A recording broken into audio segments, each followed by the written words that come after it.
হবে না রেখা। আমি এসেছি তোমাকে কারাকক্ষে উদ্ধার করে নিয়ে যেতে। ওঠো রেখা। কাজের সময় যদি এরকম হয়, তুমি আমার সাথে চলো রেখা। না না, আমি আপনার সাথে যাব না। আর আর আপনি কে? হয় নেই বোন, আমার পরিচয় তুমি পাবে না। আমি একজন দস্যু। দস্যু? না না, আমি আপনার সাথে কোথাও যাব না। আপনি দয়া করে ফিরে যান। কোনো ভয় নেই বোন, কারণ আমি তোমার কাজলকে কারাগার থেকে মুক্ত করে নিয়ে এসে ওই প্রাসাদের বাইরে রেখে এসেছি। কাজল? আমার কাজলকে আপনি মুক্ত করে দিয়েছেন? হ্যাঁ রেখা, আমি কাজলকে মুক্ত করে এনেছি।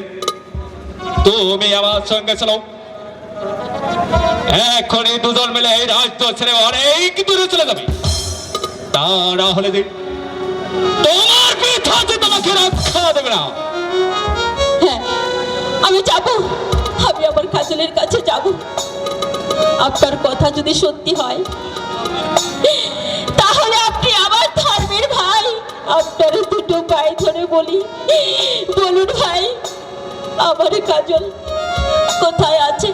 আমাকে তার কাছে নিয়ে চলুন, তার কাছে নিয়ে চলুন ভাই। তুমি যখন আমাকে ভাই বলে রেখেছো, সত্যি সত্যি তো তুমি আমার বোন।